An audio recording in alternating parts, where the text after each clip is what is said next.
आणि राज्यसभेची संसद चालू आहे आणि या संसदेमध्ये EPS 95 पेन्शनधारकांचा मुद्दा प्रामुख्याने मांडला जावा असं प्रत्येक EPS 95 पेन्शनधारकांची अपेक्षा आहे। परंतु सत्य काही वेगळंच आहे।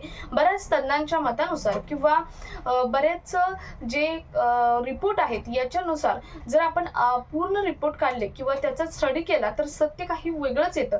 कारण बरेच संसद हे संसदेमध्ये लोकसभा आणि राज्यसभेमध्ये तुमचे जे EPS 95 पेन्शन धारकांचे 4 मुद्दे आहेत ते 4 मुद्दे मांडतील सुद्धा, परंतु त्यामागचं उत्तर काय असू शकतं याचा उलगडा मात्र पूर्णपणे वेगळा आहे आणि ह्याची सर्व माहिती आपण आजच्या व्हिडिओ मधून पाहणार आहोत।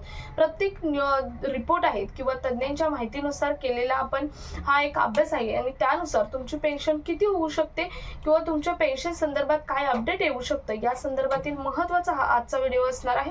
त्यामुळे व्हिडिओ शेवटपर्यंत बघायचा आहे आणि चॅनलवर जर पहिल्यांदा आला असेल तर अशाच महत्त्वाच्या आणि गव्हर्नमेंटच्या नवीन अपडेटसाठी चॅनल सबस्क्राइब करून शेजारील बेल आयकॉन सुद्धा ऑन करून ठेवा, म्हणजे असेच महत्त्वाचे अपडेट तुमच्यापर्यंत रेग्युलर पोहोचत राहतील। तर नमस्कार, मी पूनम आणि तुम्ही पाहताय पुन्हा एक नवीन अपडेट।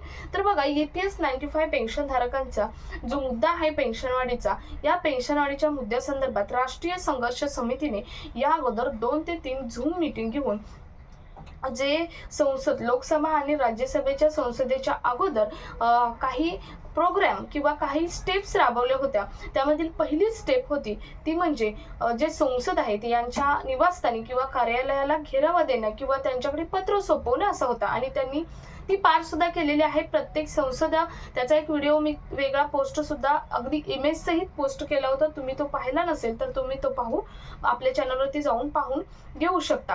तर बघा, त्यावेळी त्यांनी प्रत्येक संसद आणि संसदेचे कार्यालय असेल किंवा निवासस्थानावरती जाऊन पत्र सुद्धा सोपवलेलं आहे की EPS 95 पेन्शन धारकांच्या ज्या 4 मागण्या आहेत या 4 मागण्या प्रामुख्याने संसद पटलावरती मांडण्यासाठी, आणि त्यांनी ते स्वीकारलेले सुद्धा आहेत आणि एक संसद आहे त्यांनी ती त्या ज्या मागण्या आहेत त्या मागणी मांडल्या सुद्धा आहेत प्रामुख्याने लोकसभेच्या संसद पटलावरती। परंतु एकानं मांडून चालणार नाही, तर बऱ्याच संसदांनी अगोदर मांडलेलं आहे, इथून पुढेही मांडतील, परंतु त्याचं उत्तर काय मिळू शकतं याच्या मागचं सातत्य मात्र वेगळंच आहे।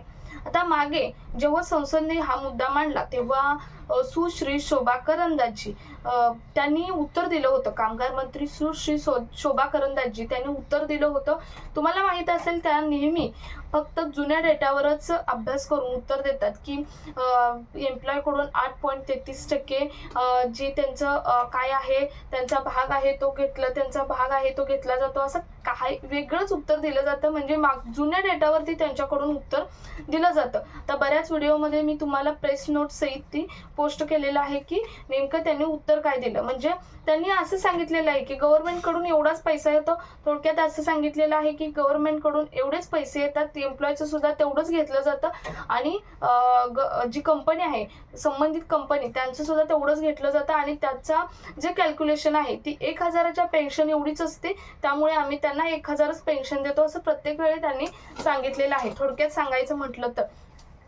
परंतु आता यावेळी बऱ्याच तज्ञांच्या अभ्यासानुसार बरेच EPS 95 किंवा ज्या कामगार संघटना आहेत त्या सातत्याने चौकशी करत आहेत की जी EPS 95 पेन्शन धारकांची पेन्शन आहे ती पेन्शन आता तरी संसदेनंतर वाढणार का? कारण CBTची मीटिंग त्याच्या अगोदरची एक्झिक्युटिव्ह मीटिंग झाली, त्यामध्ये सुद्धा EPS 95 पेन्शन धारकांचा मुद्दा मांडला होता। मग आता CBTच्या मीटिंगमध्ये मांडला जाणार का किंवा संसद सध्या चालू आहे संसदेत मांडला जाणार का, या संदर्भात बऱ्याच ठिकाणी जे कामगार संघटना आहेत त्या कामगार संघटना चौकशी करत आहेत।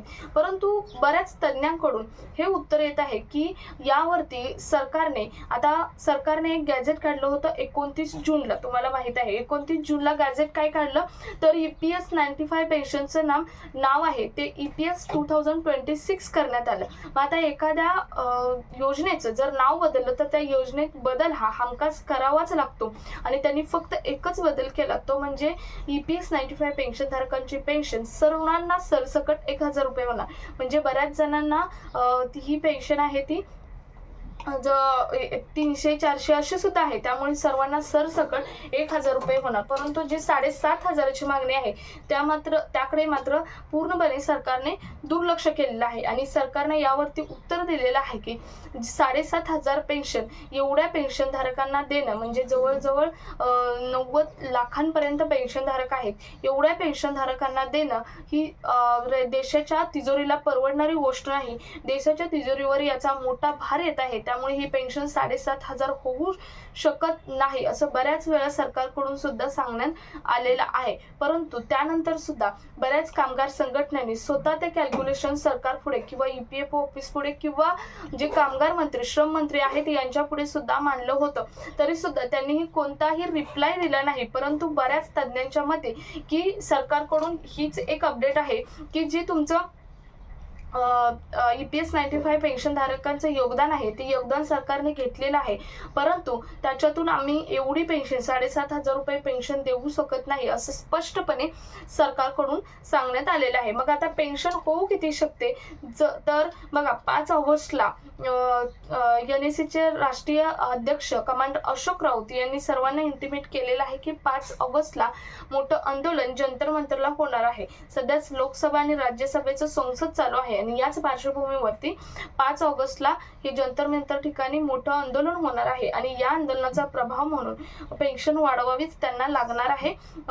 त्यामुळे या सर्व कारणास्तव जर सरकारने पेन्शन वाढवली तर ती पेन्शन 2,500 ते 3,000च होऊ शकते असं तज्ज्ञांनी माहिती दिलेली आहे. कारण ही पेन्शन 2,500 ते 3,000च्या वरती तर सरकारकडून मिळणारच नाही.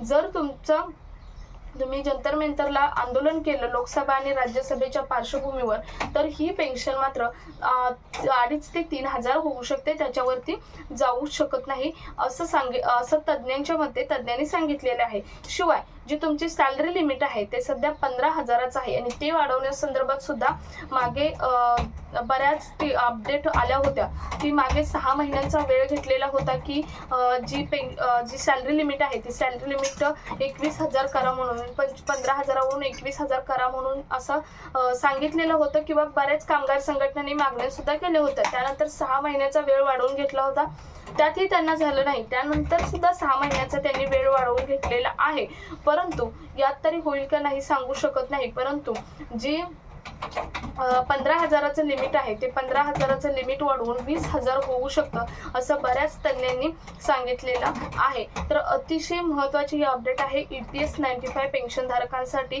कारण गॅझेट तर प्रसिद्ध झालेले आहे, CBTची मीटिंग पेंडिंग आहे, जे आंदोलन होणार आहे ती सुद्धा पेंडिंग आहे. परंतु जर लोकसभा आणि राज्यसभेची संसद चालू असेल तर प्रत्येक योजना किंवा देशासंदर्भातील प्रत्येक घडामोडी या संसदेमध्ये मांडल्या जातात आणि त्याचप्रमाणे ज्येष्ठ नागरिकांसाठी पेन्शनधारकांसाठी असलेली अतिशय महत्त्वाची योजना म्हणजे EPS 95 म्हणजेच आता नाव आहे EPS 2026 याचा लाभ हा प्रत्येकांना वाढवून मिळाला पाहिजे. आता महागाई आहे, महागाई इतकी वाढत चाललेली आहे, त्यानुसार मी महागाई संदर्भातील एक व्हिडिओ पोस्ट केला होता. महागाईचे पर्सेंट सुद्धा आलेले होते, तो सुद्धा व्हिडिओ जर तुम्ही पाहिला नसेल तर चॅनलवर पाहू शकता. या पर्सेंटनुसार तरी EPS 95 पेन्शनधारकांची पेन्शन 7,500 व्हावी असं बऱ्याच कामगार संघटनांनी मागणी सुद्धा केलेले आहे. तर खरं तर सत्य EPS 95 पेन्शनधारकांच्या पेन्शन संदर्भात तर हे आहे. प्रत्येक EPS 95 पेन्शनधारकांना माहीत असणं गरजेचं आहे. त्यामुळे प्रत्येक ठिकाणी हा व्हिडिओ शेअर करा. भेटूयात पुढच्या एका नवीन अपडेट सोबत. तोपर्यंत धन्यवाद.